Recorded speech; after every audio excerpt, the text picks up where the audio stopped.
മലയാള സിനിമയിൽ റബൽ സ്റ്റാർ എന്ന വിശേഷണം ഒരാൾക്ക് മാത്രം സ്വന്തം, സാക്ഷാൽ സുകുമാരന്. എത്രയെത്ര വേഷങ്ങളാണ് സുകുമാരൻ അഭിനയിച്ച് ഫലിപ്പിച്ചത്. ഡയലോഗ് വീരൻ എന്നായിരുന്നു സുകുമാരൻ ഒരു കാലത്ത് അറിയപ്പെട്ടിരുന്നത്. എല്ലാ കാര്യത്തിലും ചിട്ടയുണ്ടായിരുന്നു സുകുമാരന്. അതുകൊണ്ട് തന്നെ അദ്ദേഹത്തിന് വണ്ടിച്ചെക്ക് ലഭിച്ചിട്ടില്ല. 48 വയസ്സ് വരെ മാത്രമാണ് അദ്ദേഹം ജീവിച്ചിരുന്നത്. ഇതിനകം വലിയൊരു സമ്പാദ്യം അദ്ദേഹം തൻ്റെ മക്കൾക്ക് വേണ്ടി കരുതി വച്ചു. നിലമേൽ എന്ന സ്ഥലത്ത് സ്വന്തമായി ഒരു കല്യാണ മണ്ഡപം വരെ ഉണ്ടായിരുന്നു സുകുമാരന്. സ്യമന്തകം എന്നായിരുന്നു കല്യാണ മണ്ഡപത്തിൻ്റെ പേര്. ആ പേര് ഇട്ടത് തിക്കുറിച്ചി സുകുമാരൻ നായർ. പറയുന്നത് സുകുമാരൻ്റെ വ്യക്തിപരമായ ജീവിതമല്ല, സുകുമാരൻ അഭിനയിച്ചു തകർത്ത 10 വേഷങ്ങളെക്കുറിച്ചാണ്. സുകുമാരന് മാത്രം ചെയ്യാൻ പറ്റുന്ന 10 വേഷങ്ങൾ. അതിൽ ഏറ്റവും പ്രധാനം അവളുടെ രാവുകൾ എന്ന ചിത്രത്തിലെ അരാജകവാദിയായ യുവാവിൻ്റെ വേഷമാണ്. മദ്യത്തിന് അടിമയായി, പെണ്ണിന് അടിമയായി നടക്കുന്ന യുവാവ്, ഒടുവിൽ മാരകമായ കരൾ രോഗം പിടിപെടുന്ന യുവാവ്.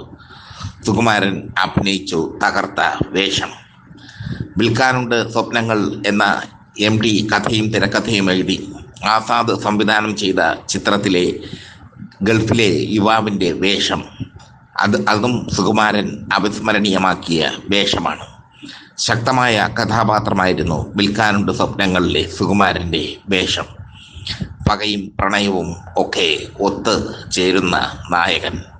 ആ നായകനെ അനശ്വരമാക്കി സുകുമാരൻ. അങ്ങാടി എന്ന ചിത്രത്തിലൂടെയാണ് ജയൻ സൂപ്രധാരമായി മാറുന്നത്. പക്ഷേ അങ്ങാടിയിൽ ജയന് തുല്യം റോളിൽ സുകുമാരനും ഉണ്ടായിരുന്നു. അങ്ങാടിയിലെ ഗോപി എന്ന കഥാപാത്രത്തെ സുകുമാരൻ അനശ്വരമാക്കി. സുഹൃത്തിൽ നിന്ന് വഴിപിരിഞ്ഞ് പണമുണ്ടാക്കാൻ ഉയരങ്ങൾ തേടിപ്പോകുന്ന പണമുണ്ടാക്കാൻ വേണ്ടി ഉയരങ്ങൾ തേടിപ്പോകുന്ന ഒരു തൊഴിലാളിയായ യുവാവിൻ്റെ സ്വപ്നാടനമായിരുന്നു അങ്ങാടിയിലെ ഗോപിയുടെ പ്രത്യേകത. MD കഥയും തിരക്കഥയും എഴുതി സംവിധാനം ചെയ്ത വളർത്തുമൃഗങ്ങൾ എന്ന ചിത്രത്തിലെ സർക്കസ് അഭ്യാസിയുടെ വേഷമാണ് സുകുമാരൻ്റെ മറ്റൊരു ഹൈലൈറ്റ്. ദുരന്തത്തിലേക്ക് പോകുന്ന നായകൻ. അഭ്യാസിയാണെങ്കിലും അയാളുടെ മനസ്സിൽ പ്രണയമുണ്ട്. അയാളുടെ ഉള്ളിൽ കാരിരുമ്പിൻ്റെ കരുത്തുണ്ട്. പക്ഷേ അനിവാര്യമായ ചതിയിലകപ്പെട്ട് അയാൾക്ക് ജീവൻ നഷ്ടപ്പെടും. ഏതോ ഒരു സ്വപ്നത്തിലെ നായകൻ. ജയൻ BV സ്വാമിയും സുകുമാരൻ ജയദേവൻ എന്ന കഥാപാത്രത്തെയും അവതരിപ്പിച്ച ഏതോ ഒരു സ്വപ്നം. അതിലെ ജയദേവൻ മദ്യപാനിയാണ്. മാത്രമല്ല, മദ്യപാനം അദ്ദേഹത്തിൻ്റെ ആരോഗ്യത്തെ തകർത്ത് കളയുകയും ചെയ്യുന്നു. ഒരവസരത്തിൽ തന്നെ പിരിഞ്ഞ ഭാര്യയെ കാണാൻ എത്തുമ്പോൾ അതിലെ നായകനായ ജയദേവൻ പറയുന്ന ഒരു ഡയലോഗുണ്ട്, ഞാനിനി വലിയ കാലം ഇല്ലടോ എന്ന്. മനോഹരമായി സുകുമാരൻ ആവേശം ചെയ്തു. അതിലൂടെ സുകുമാരന് സംസ്ഥാന അവാർഡ് ലഭിക്കുകയും ചെയ്തു. അണിയാത്ത വളകളാണ് സുകുമാരൻ്റെ മറ്റൊരു ഹൈലൈറ്റ്. ബാലചന്ദ്ര മേനോൻ സംവിധാനം ചെയ്ത അണിയാത്ത വളകളിൽ പ്രതിനായകനായി സുകുമാരൻ തിളങ്ങി. ശക്തമായ കഥാപാത്രം. അതിൽ കുമാർ എന്ന കഥാപാത്രത്തെയാണ് സുകുമാരൻ അവതരിപ്പിച്ചത്. കലികയാണ് സുകുമാരൻ്റെ മറ്റൊരു മാസ്റ്റർ പീസ്. മോഹനചന്ദ്രൻ്റെ നോവലിനെ ആസ്പദമാക്കി ബാലചന്ദ്ര മേനോൻ കഥയും തിരക്കഥയും എഴുതി സംവിധാനം ചെയ്ത കലികയിൽ ജോസഫ് എന്ന കഥാപാത്രത്തെയാണ് സുകുമാരൻ അവതരിപ്പിച്ചത്.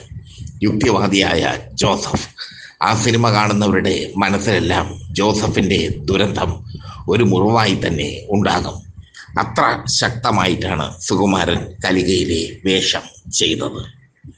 അഹിംസയാണ് സുകുമാരൻ്റെ മറ്റൊരു ശ്രദ്ധേയമായ ചിത്രം. IV ശശിയാണ് അഹിംസ ഒരുക്കിയത്. മമ്മൂട്ടിയും രതീഷും ലാലു അലക്സും ഒക്കെ നിറഞ്ഞ മൾട്ടി സ്റ്റാർ ചിത്രമായിരുന്നു അഹിംസയെങ്കിലും അതിൽ തകർത്തഭിനയിച്ചത് സുകുമാരൻ അവതരിപ്പിച്ച പത്രപ്രവർത്തകന്റെ വേഷമാണ്. അതിൻ്റെ ക്ലൈമാക്സിൽ പ്രതികാരദാഹികളായി അല്ലെങ്കിൽ ഉന്മാദികളായി ആക്രമിക്കാൻ വരുന്ന ജനങ്ങളോട് നിൽക്കൂ, അഹിംസ ഒരായുധമാക്കൂ എന്ന് സുകുമാരൻ പറയുന്ന ക്ലൈമാക്സ് കയ്യടി നേടുന്ന ക്ലൈമാക്സ് ആണ്. കോട്ടയം കുഞ്ഞച്ചനാണ് സുകുമാരന്റെ മാസ്റ്റർ പീസായ മറ്റൊരു കഥാപാത്രം. അതിലെ ഉപ്പുകണ്ടം കോരയെ അവതരിപ്പിക്കാൻ സുകുമാരനെ അല്ലാതെ മറ്റൊരു നടന് ആവില്ല. അത്ര അനായാസമായാണ് അദ്ദേഹം ഉപ്പുകണ്ടം കോരയെ അവതരിപ്പിച്ചത്. ഉപ്പുകണ്ടം ചട്ടമ്പിയായി നിറഞ്ഞു നിന്ന സുകുമാരൻ അതിലെ നായകനായ മമ്മൂട്ടിയെ പോലും മറികടന്നു എന്ന് വേണമെങ്കിൽ പറയാം. വിജി തമ്പി സംവിധാനം ചെയ്ത വലിയ ഹിറ്റാകാതെ പോയ ഒരു ചിത്രമാണ് മറുപുറത്തിലെ പോലീസ് ഓഫീസറുടെ വേഷവും സുകുമാരന്റെ അവിസ്മരണീയ വേഷമാണ്. വളരെ വിദഗ്ധമായി കേസ് അന്വേഷിക്കുന്ന പോലീസ് ഉദ്യോഗസ്ഥൻ, അദ്ദേഹത്തിന്റെ ബുദ്ധി കൂർമ്മത, അതൊക്കെ സുകുമാരൻ മനോഹരമായി തന്നെ അവതരിപ്പിച്ചു. ഇനിയുമുണ്ട് സുകുമാരന്റെ ഒരുപാട് വേഷങ്ങൾ. ന്യായവിധി അടക്കമുള്ള ചിത്രങ്ങൾ, ബന്ധനം, വാരിക്കുഴി അടക്കമുള്ള ചിത്രങ്ങൾ, അതിലൊക്കെ മനസ്സറിയാതെ, മോഹൻ സംവിധാനം ചെയ്ത മനസ്സറിയാതെ, ഇതിലൊക്കെ സുകുമാരന്റെ അഭിനയ പാടവം കാണാം. സുകുമാരൻ ഒരു കാലത്ത് സൂപ്പർ താരമായിരുന്നു. മലയാളത്തിൽ ഏറ്റവും കൂടുതൽ പ്രതിഫലം വാങ്ങിയിരുന്ന നടന്മാരിൽ ഒരാൾ. അദ്ദേഹത്തിന് അദ്ദേഹത്തിൻ്റെതായ സംവിധായകരും അദ്ദേഹത്തിൻ്റെതായ നിർമ്മാതാക്കളും ഉണ്ടായിരുന്നു.